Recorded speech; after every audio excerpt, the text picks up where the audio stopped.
Shooters are among the most successful, if not the most successful genre of video games that have ever existed. And this will probably continue as long as there are games and gamers. At least in this 2D form we're all used to anyway. And today I thought we'd go through the vast history of shooters and see how they came to be and where are they now. So without any further ado, this is how shooters evolved.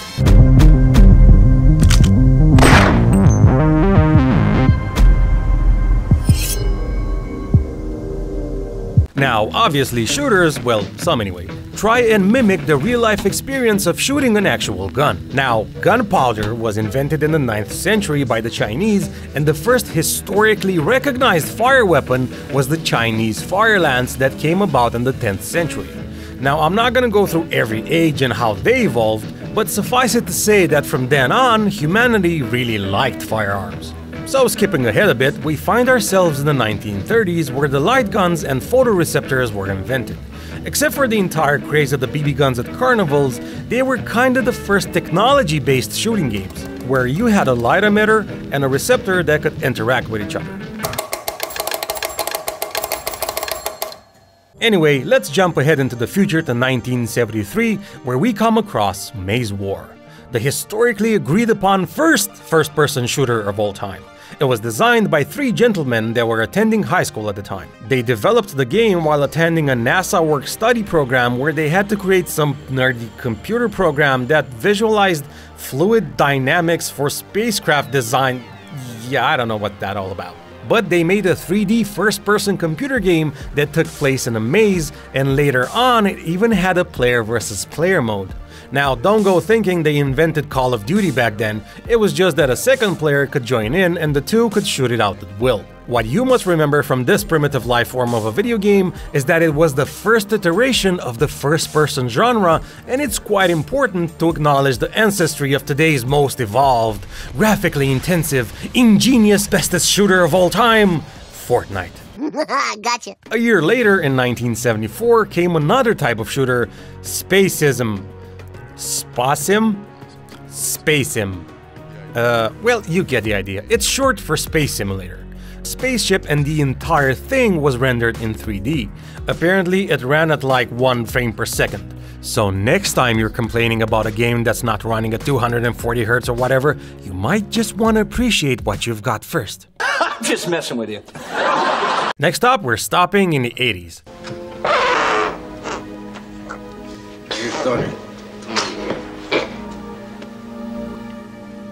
Okay, maybe not those 80s.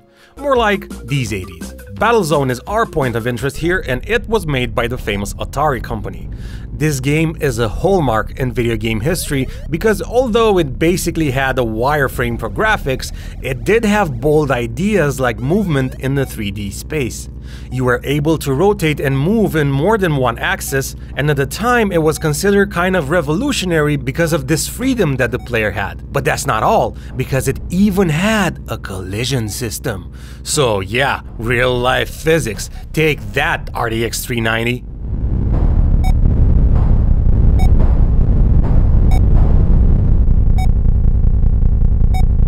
Afterwards, in 1983, another first-person game was released by the name of Way Out. That's one word. Although not actually a shooter per se, the purpose of the game was for you to escape a maze. Graphically, the game was pretty advanced. It was using a visual rendering technique called raycasting. Basically, it was the same as ray tracing is now, but back then it didn't simulate light per se, but rather the wall segments were rendered based on the player's position and facing angle. So compared to Maze War and Spacism, Way Out was a huge leap in terms of visual fidelity. Later on in 1987, on the state-of-the-art Atari ST, MIDI Maze was released. Unlike Way Out, this was actually a shooter. The same basic maze-like principle of gameplay was applied, but despite this not being the most revolutionary video game out there at the time, it did have something no one else ever had up until that point in time. A LAN component. That's right, folks, you're looking at the very first multiplayer team deathmatch ever created on a mainstream system. Hover Tank 3D from 1991 is next in line, and it was developed by a then small studio called id Software. At the helm of this project were the legendary Doom creators John Carmack and John Romero. This game also used raycasting technology, but the major difference was that Hover Tank was hella faster in terms of frame rate than the other antiques that came before it.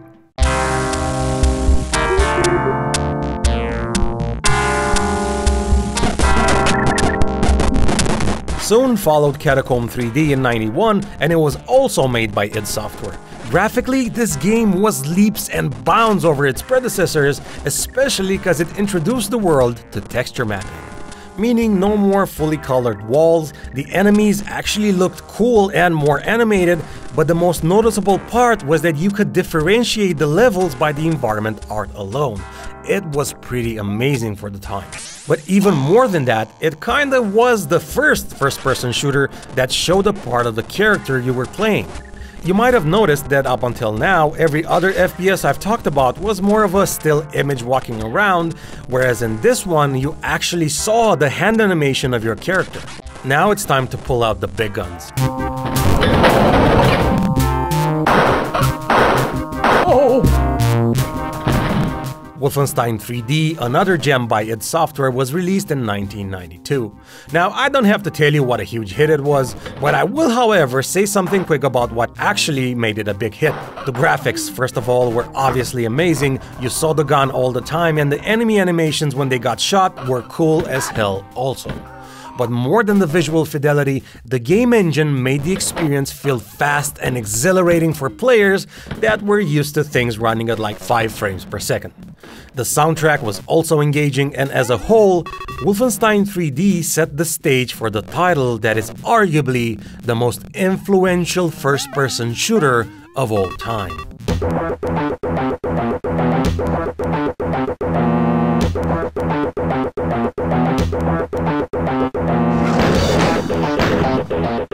Doom came out in 1993 and it was an instant hit with gamers. It had everything its predecessor had, but better.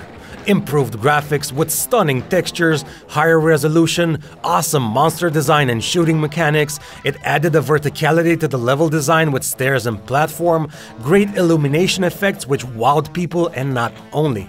It made the gaming world familiar with the word gib, short for giblet, which basically means pieces of meat from enemies.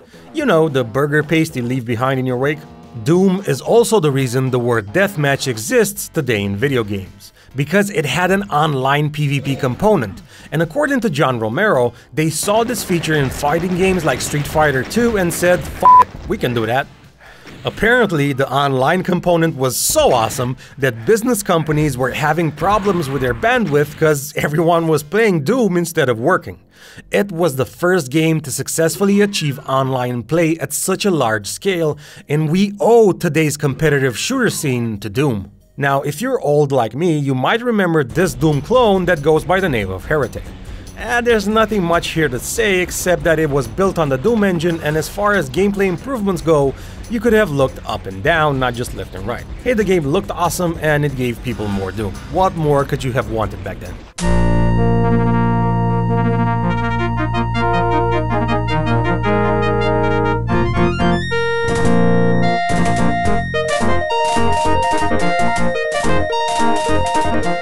Well, maybe Star Wars Dark Forces, because LucasArts took a crack at the genre and also improved on the Doom formula. The Star Wars devs tweaked the original formula a bit, and you could crouch or jump in this one, as well as looking up or down for shooting enemies. The game engine was written from scratch by the LucasArts people, and it was able to fully render 3D objects, thus making Star Wars Dark Forces among the first games ever to do so. Folks, the time has come to put the 2D sprite-based games to rest now. But before we do that though, there's one more thing. It's time to kick ass and chew bubble gum. And I'm all out of gum. I know, corny, but efficient. Duke Nukem 3D is next on the list with crosshairs and mouse input. While now it's viewed as being extremely misogynistic, sexist, and what have you, back then it was just tons of fun for moron kids to play and laugh at the crappy jokes Duke made. This is KTIT, K-Tit, playing the best tunes in town. It was a critical darling and the masses loved it, especially because it didn't take itself too seriously and brought humor to the table. After Duke in 1996, id Software came out with yet another amazing shooter, but this time more advanced than anything else that came before it. I'm talking about the genre-defining Quake, of course. It was sexy, it was gory, it was fully 3D with real-time rendered polygonal models. Yeah, PC nerd talk is so damn hot, chicks be like, "Me so horny!" Now, the fact that it was fully 3D made a lot of computers obsolete in terms of graphics cards. But the game being so gosh darn good, it actually pushed the video card market and people started to buy them just to play Quake. In many ways, it was the original can it run Quake scenario.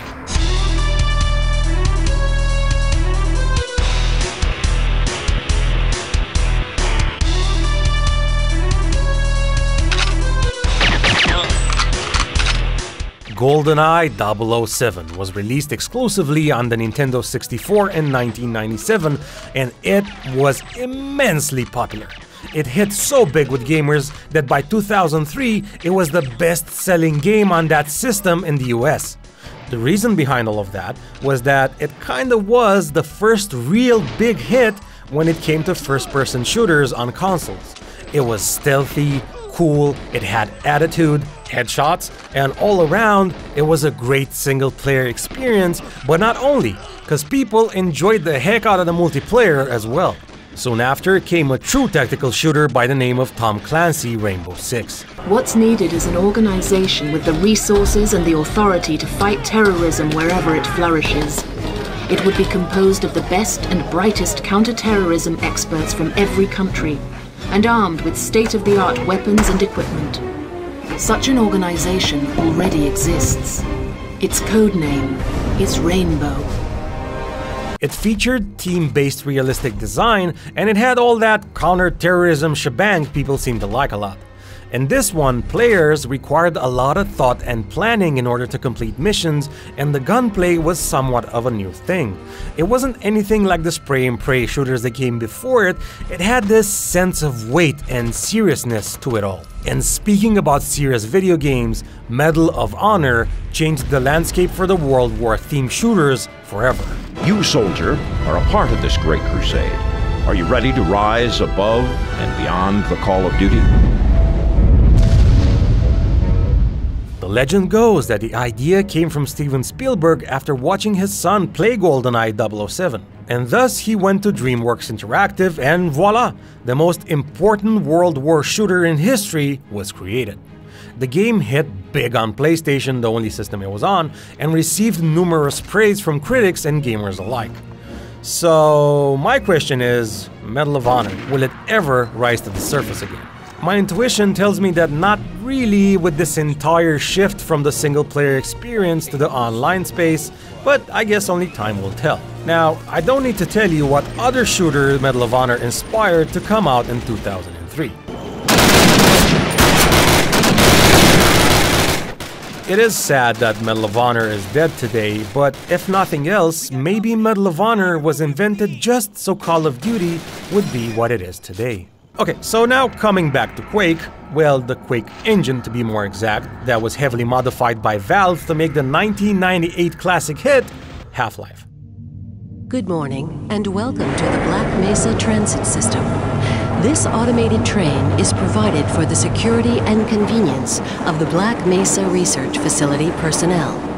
While other games from that period didn't lack a story element by any means, it was Half-Life that put a huge emphasis on story, and gamers just fell in love with that. Keep in mind that these were the seminal experiences of their time, and more or less each one I've talked about in their own rights brought revolutionary elements to the table. So Half-Life kinda blew everyone's minds thanks to the heavy focus on the narrative. And the gameplay went hand in hand with the story because it made it that much more believable. Also, the enemy AI was another star component from the game. All in all, Half-Life will always be one of the most influential video games in existence, and it also led to one of the most appreciated video games in history, Half-Life 2. If nothing else, this sequel gave birth to the question, will Half-Life 3 ever come out? Also released in 1998, although way less known than Half-Life, was Star Siege Tribes. Yeah, I know, a bit of a no-name, but bear with me here. What this online multiplayer shooter brought to the table were big-ass maps with 32 players that later inspired successful franchises like Battlefield to take the route of the massive online battles. Massive for 1998, I mean. Now let's make a pit stop in 1999, cause there was major buzz going on at the time. Two enormously popular games from that era were released and blew everyone away with their arcadey style, fast-paced action, take no prisoners attitude. I'm talking about Quake 3 Arena and Unreal Tournament. Graphically, these games stood out from the rest of the herd, but what made these truly amazing experiences was the frantic gameplay that had no rival in terms of sheer fun. Well, no rival instead of each other. Also, before the new millennium came, Counter-Strike hit the online shooter space like an asteroid. Originally, it was a Half-Life mod developed by some Vietnamese virgin in his grandma's basement or whatever, but that's not the point here. No, wait, yes it is. Cause you probably know that Counter-Strike has one hell of a legacy in the competitive scene and shows no sign of stopping. Now, sadly for me, I didn't catch the CS bug when I was a kid, but all of my friends back then were playing it. Heck, everyone on the planet was playing it when it came out. It was the most addictive modern online shooter, and for millions of people today, it still is.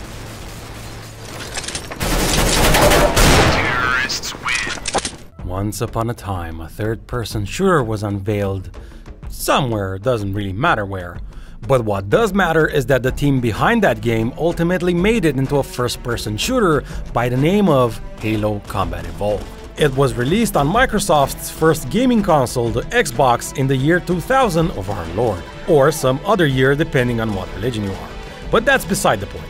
Halo was from the start one hell of an FPS for the console. It boasted a rich story, great gameplay, and a cool protagonist that even today shows no sign of retirement. It was historical. But as famous as the first Halo was, nothing could have predicted the meteoric success of its sequel. And nothing propelled that one more than Xbox Live, where it redefined the online shooting genre for consoles. For almost 2 years it reigned supreme as the most played game in the online space.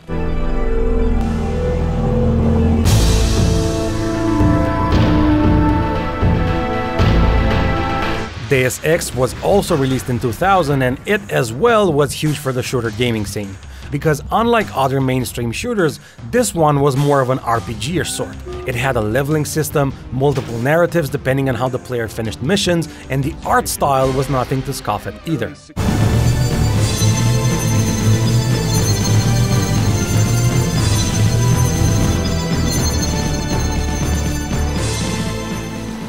Ah! 2001 saw the rise of the mindless shooter in the likes of Serious Sam. Unlike Doom, you didn't really need to use any strategy for picking off enemies, but rather you would whack-a-mole your way from level to level. Hey, the game found an audience at the time and it developed into a series. It also inspired a bit of a subgenre with the likes of Painkiller from 2004, which is another well-known mindless shooter just like Serious Sam.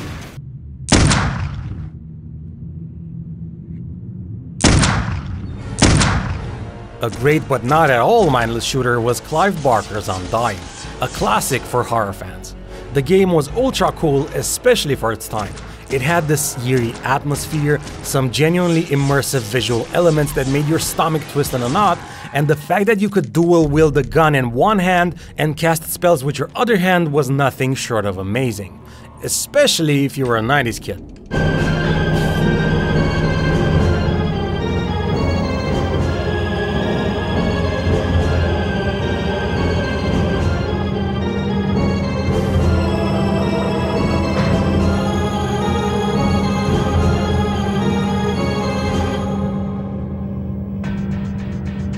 One year later, Metroid Prime came out on the Nintendo GameCube, and it was Nintendo's vision that made this FPS beloved and popular. It borrowed elements from action-adventure platformers and implemented them into its first-person gameplay.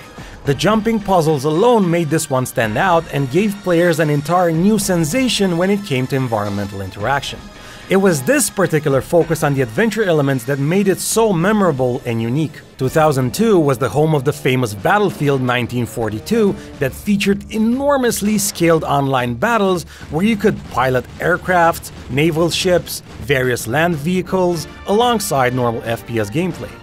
Planetside from 2003 was kinda the same, but with a futuristic twist. This one, however, allowed for hundreds of players to join in a match at once, and thus it was named the world's first massively multiplayer online first-person shooter.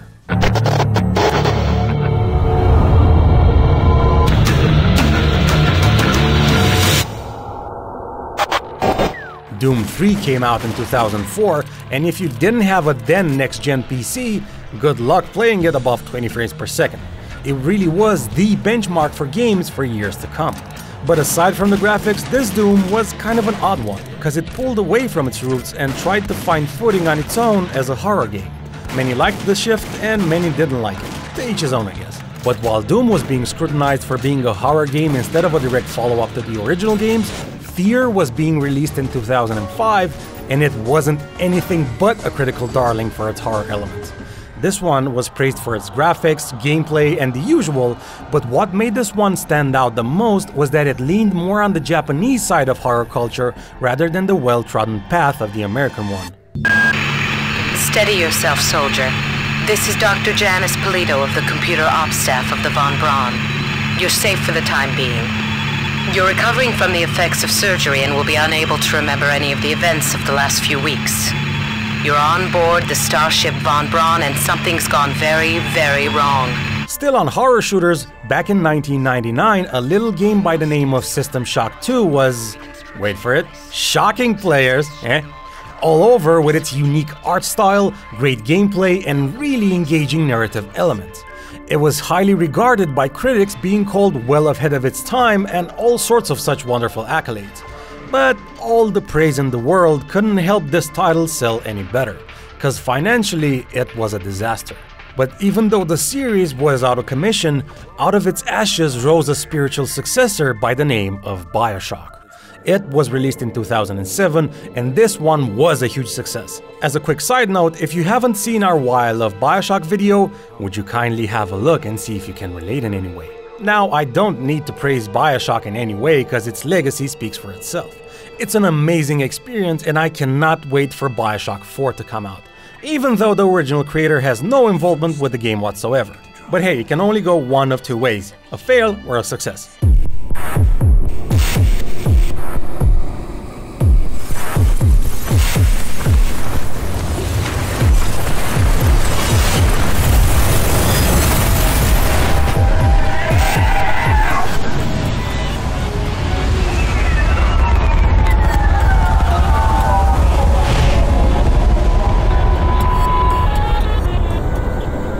Now, it seems that I forgot to give a shout out to Far Cry from 2004 and Crysis from 2007 for their technical achievements. They didn't shake the world in terms of innovation, but hey, at least Crysis is still a legend even in 2021. Too bad it's not famed for amazingly fresh ideas in terms of gameplay or story, but hey, what can you do? Okay, we're kinda reaching the end here, so bear with me a bit longer. Because we have Call of Duty 4 Modern Warfare that, you know what it did. It finally gave Counter-Strike a competitor. Mostly on consoles, and it was completely different, but you know what I mean. That there finally was a fun online modern shooter for consoles to get addicted to. Cake and brief counseling will be available at the conclusion of the test. Thank you for helping us help you help us all. Now, I can't have an entire FPS list and not give a shout out to Portal from 2007 made by Valve. I mean, come on, this entire game is amazing from start to finish. It did what none or very few other shooters did before it. Make you think your way through the entire game without shooting one single bullet from the barrel of a gun. The game was fun as hell, quirky, and honestly, if you haven't played it, you just need to try it.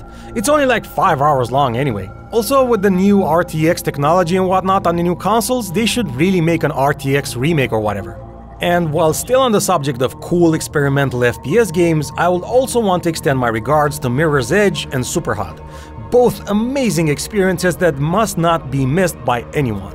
Mirror's Edge for me is an important part of gaming history, and I will forever cherish this game, and Superhot, well, it's like the Matrix and you're in it.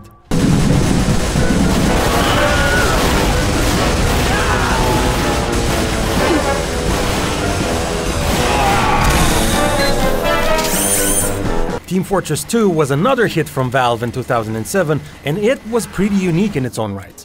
It was a class-based multiplayer-only online shooter that was kind of ahead of its time.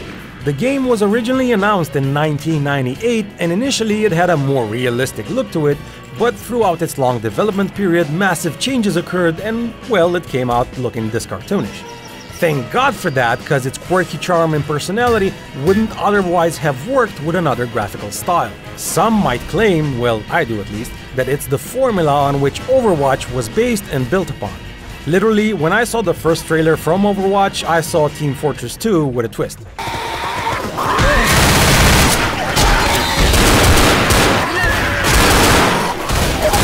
2008 brought along Left 4 Dead, which saw huge popularity with its 4-player co-op wave-based zombie shooting shtick.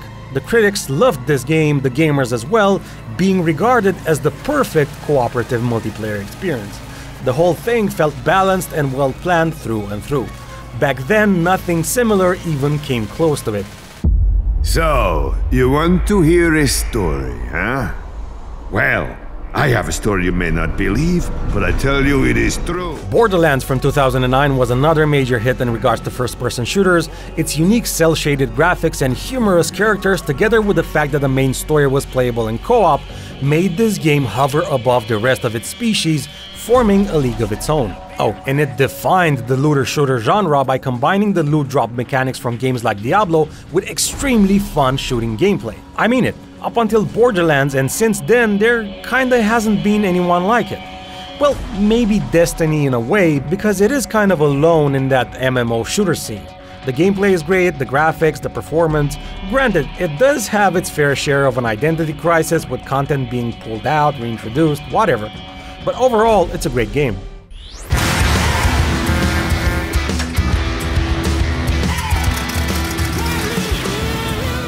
Now, I have to say a few words about Pubg as well. Although it wasn't the first Battle Royale game to ever come out, it sure made this genre the most popular on the planet. I mean, without Pubg, 10-year-old kids would still be playing Candy Crush instead of Fortnite. So yeah, I had to say something about the most talked about and played style of online competitive shooting ever.